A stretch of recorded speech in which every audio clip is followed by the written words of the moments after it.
Hey yo, what it do YouTube? It's your boy Alvin MB10 aka AMR10, and what I got for you today is some more NBA 2K23 Next Gen. Now, as you can see by the title, thumbnail, and what's on the screen for you today, the build that we have happens to be the best Jayson Tatum build in the game. Now, I am dropping this at Christmas because, you know what I'm saying, I wanted to be a little bit special to you guys and give you a build that I think is quite goated and you might enjoy running. Now, I do also gotta say before I get into this build, we are trying to run a no money spent series on the channel whereby I will be grinding one of the builds out. So do me a favor, go ahead down below in the comments and drop a comment telling me what build you want to see me use for that series, whether it be this Jayson Tatum build, one of the previous builds I made, or another build you might have seen on the channel. Now, as most of you know, Jayson Tatum is the starting small forward right-handed jersey number 0 for the Boston Celtics. I gotta quickly, I don't know why I went this way. This way it would have been quicker to just go right ways instead of left. But yeah, number 0. Height-wise, he is measured in at about 6'8", whilst weighing 210 pounds and having a wingspan of approximately 6'11". And body shape-wise, I decided to go with slight / compact just because he does have muscle to him, but Jayson Tatum is not one of the most built players in the league. Like, he has muscle to him, we can say, yeah, but he don't have the same sort of muscle that the players like Kawhi, LeBron, or Giannis have. He has more of that Kevin Durant muscle. He's like the in-between between Kevin Durant and those guys.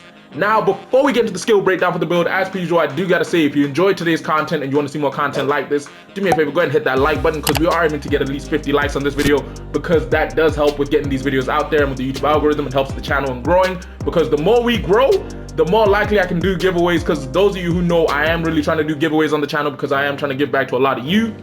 Also, share the video because it does help a lot with getting this video out there. Plus, it helps me with growing and it helps us build a bigger community where more people can give more opinions on how they feel about the builds. Don't forget to drop a comment whether you want to tell me what no money spent build you want to see me run, or whether you just generally want to tell me some criticisms you have about the build, some things you like about it, or some places you feel I could improve whilst making these builds.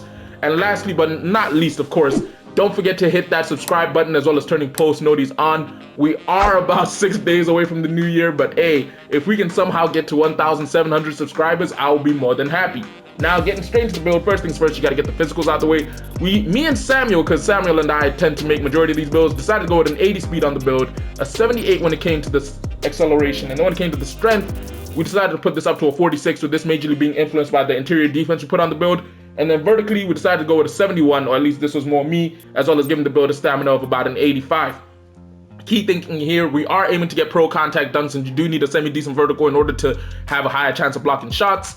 Strength-wise, once I found out bully was mainly just used for driving layups, I really don't intend on getting it on majority of the builds I run, because you will perform a lot of driving layups, but as I always say, if you're going for a driving layup, unless it's open, you're usually going over a small guard, in which case having bully might not exactly, yeah.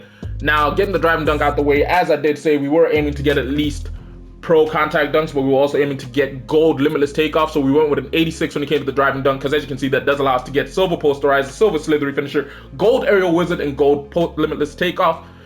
And then when it came to the driving layup, decided to go with an 80 because as most of you know, that allows you to get that Hall of Fame Giant Slayer as well as Pro Touch combo. And then to get that gold fearless finisher, we decided to go with an 85 because as the badge says, fearless finisher as well as fast twitch. Fast twitch speeds up the ability of getting standing layups or dunks off before the defense has time to contest. And then fearless finisher strengthens the player's ability to absorb contact and still finish, also reduces the amount of energy lost from contact layups. Now, because we don't get bully, which improves the player's ability to initiate contact and get to the rim for layup attempts, fearless finisher might be a good one to go with because it does help with strengthening your ability whilst going in for them driving layups. Now, the rest of it wise, we left standing dunk alone and post control because this is a small forward build. You won't find yourself in many standing dunk situations. And post control, even though he does have a lot of post control in general, a lot of people don't play 2K with post control at the 3, in which case it is not a necessity, and hence why we didn't focus so much on it when making this build. Now, you do finish with 16 total badge points, and if I were you, I would throw one of the +1s here just because then you'll have the ability to core limitless takeoff and slap on posterizer and spread through the other badge points as you please. Now, shooting wise, we did decide to go with a nice little split of an 81 on the mid-range jump shot, which allows you to get Hall of Fame Midi Magician, Slippery Off Ball, Space Creator, Volume Shooter, Clutch Shooter, and Comeback Kid, as well as an 89 when it came to the 3-ball, because this does allow you to get Gold Agent 3s, as well as Gold Blinders, Catch and Shoot, Guard Up, Green Machine, and of course Hall of Fame Corner Specialist paired alongside Silver Deadeye and Limitless Range. And then lastly but not least, with the free throw, decided to go with an 80. Key thinking here was getting 24 badge points because you then have the capabilities of oh wow, I really put the free throw up for no reason. You then have the capabilities of being able to core one of these 2 badges and still be able to get all these other, actually technically you won't be able to get, you might be able to if you move your cores around, you can technically core both of the gold shooting badges, and then you can easily grab both of these.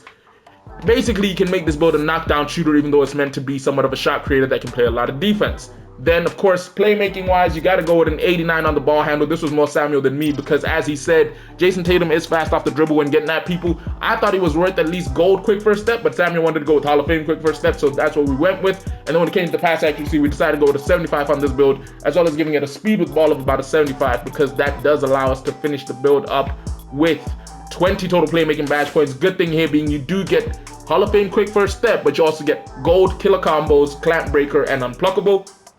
Me personally speaking, I would core killer combos, slap on clamp breaker and unpluckable. Most likely, yeah, slap on killer combos are like silver.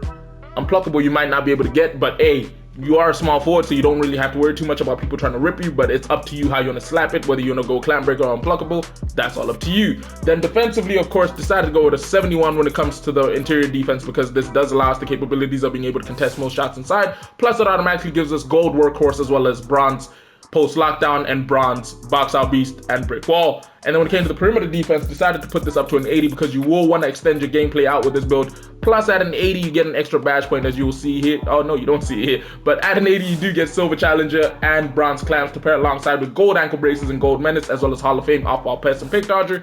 Then of course the steal always has to go up to a 78 because that does allow us the ability of getting silver interceptor plus. You know what I'm saying? That's a nice thing to have. And then, of course, on the block, you got to go with a 75 because that's what you need to get that gold chase down artist. Even though, in my personal opinion, I don't feel like Jayson Tatum deserves gold chase down artist. But in this game, you do need a high block, a high vertical in order to be able to contest shots. And then lastly but not least, when it comes to the offensive and defensive rebound, decided to go with a 56 on the offensive and a 74 when it came to the defensive. Now, obviously, I have messed up slightly because one of the badge points is not where it needs to be. Sorry, 59 on the offensive rebound and the 74 on the defensive. The key thing here was we were trying to get at least 20 badge points on this build because then you can core challenger and slap on anchor as well as clamps as your two tier 3 badges, and then obviously drip through the tier 1s. You got to make a decision on what you really want to do here. Now in total, this does mean you finish with 80 total badge points on this here Jayson Tatum build before you throw on the +4 for having played the My Career games, and you get a +1 if you hit level 40, in which case you finish with a grand total of 85 total badge points on this here Jayson Tatum build. Now when it comes to takeovers, the very first one I would go up with is, firstly, I'd go with limitless range, just because from watching him play a lot, Jayson Tatum loves to put up a bunch of threes because, you know, it helps him do what he needs to do. And then for the second one, I'd most likely go with something along the lines of either ankle breaking shots or pull up precision. I'd personally go pull up precision just because he has the ability to break people down and then pull up with efficiency. That's kind of incredible. Now, the players that 2K says we managed to get the shades of in this build are Mikal Bridges, Gerald Wallace, and ironically, Jayson Tatum's teammate, Jaylen Brown. You can get Mikal Bridges in a bunch of small forward builds, Gerald Wallace somewhat the same, Jaylen Brown somewhat the same. I'm kind of shocked we didn't get Jayson Tatum in this, but it does say it is a shot creator, which is kind of ironic because Mikal Bridges was up for Defensive Player of the Year last year because he's a great two-way player. Same for Jaylen Brown. Gerald Wallace, from what I remember, he was a two-way player, not amazing, but a really good one. So it makes no sense to me in the name of the build being shot creator. But hey, with the defense we saw, it should have been two-way, but because we didn't go 84, 85, it did what it did. But hey, that's 2K. Hopefully you guys enjoyed today's video, which if you did, don't forget to do me a favor, go and hit that like button. Don't forget to drop comments telling me what you think about the build, whether you like them or hate them. Also, don't forget to drop a comment telling me what build you want to see me run in the No Money Spent series. Share the video because it helps a lot with the YouTube algorithm. And if you're new to the channel and you ain't done so yet, if you do anything, please hit that subscribe button and turn post notifications on. But yeah, it's been your boy Alvin MB10, aka AMR10. I'll catch you in a bit. Deuces.